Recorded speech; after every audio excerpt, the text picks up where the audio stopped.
Hello guys, and this is Cars at 100, and today we're gonna talk about Porsche. And it's a big deal because Porsche finally came out with the lap time for the GT2 RS.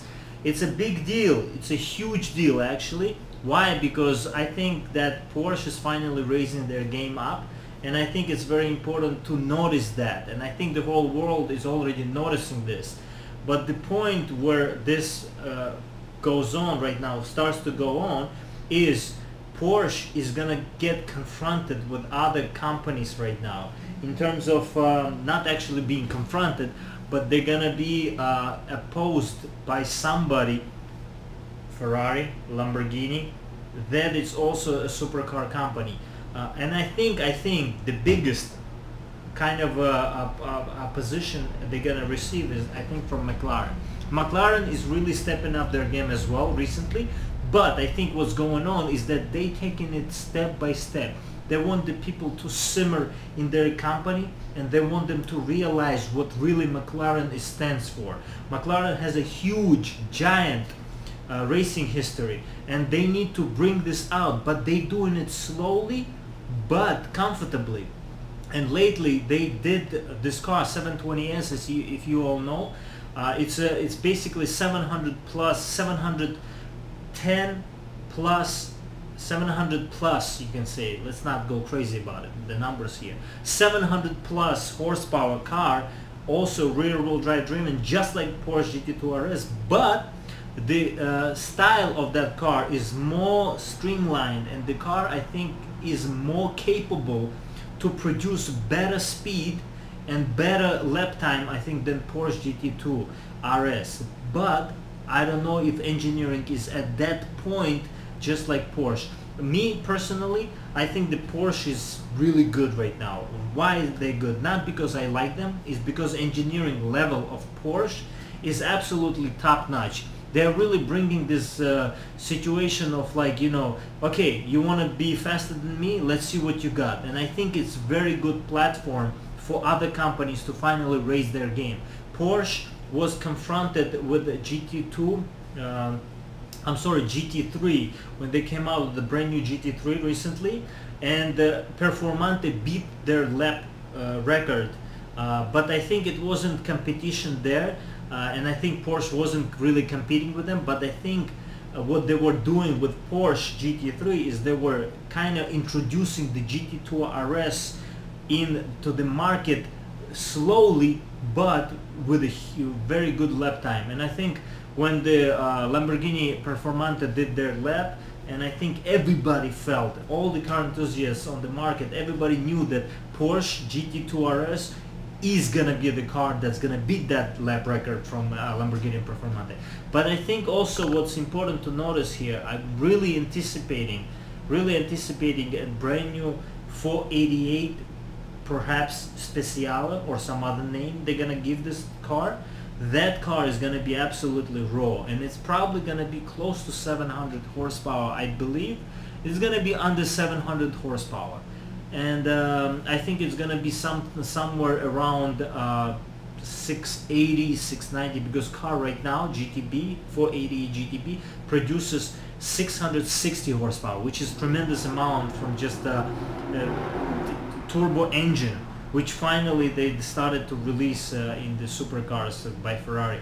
And I think the car has a tremendous capability to be very fast on the track. It just needs to be more focused in terms of the suspension, in terms of the braking, in terms of the how car handles the corners. And Nürburgring has more than, I think, 30 or maybe even close to 100 corners. I'm not sure exactly, but they have 13-mile lap of Nürburgring, where the car really is pushed to its limit.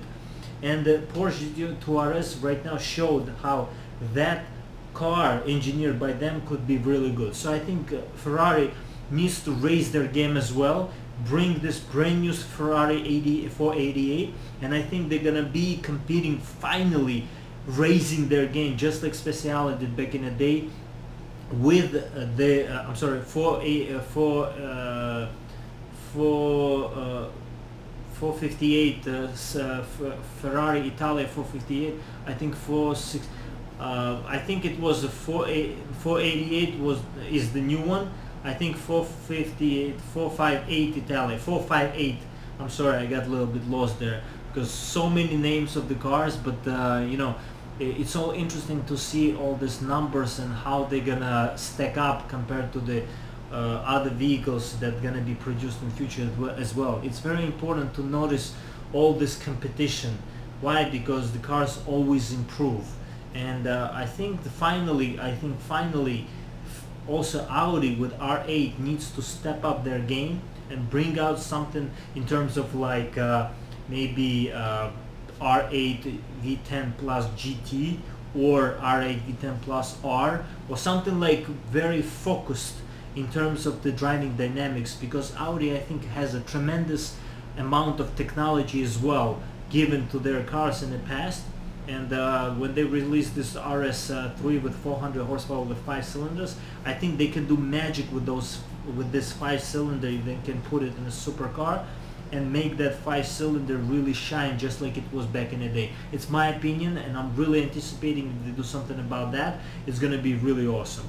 But just to recap today, I just wanted to mention this car, GT2 RS by Porsche, and I give Porsche a huge shout out, and they have a great job of developing their cars, and I think they are top notch in terms of the driving feel. You're never gonna see a journalist on the internet talking about the car not being exactly what they think they are just because they compare this to some other vehicle being better. Porsche is always Porsche, and I think what only thing that they had as a downside for the people everywhere is because they have engine in the back and it looks like a Beetle. But for me, I think it's the perfect recipe. Rear wheel drive, engine sits on top of the rear wheels and it pushes down on the rear wheels, so you have a better traction, and that's why they handle better. That's why these cars are very, very capable on track. People need to recognize this more clearly and much better than they are doing now.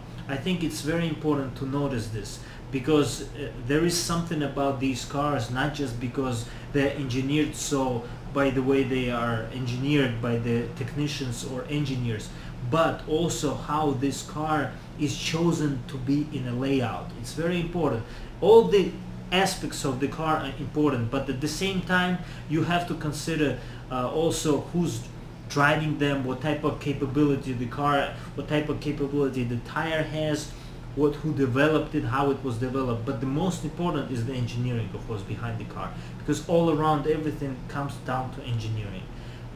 So let me know what you think about GT2 RS, and I'm hoping they're gonna get competition in the future, and I'm hoping it's gonna be McLaren. Okay, stay tuned, guys. This was Cars at 100. See you next time. Don't forget to subscribe.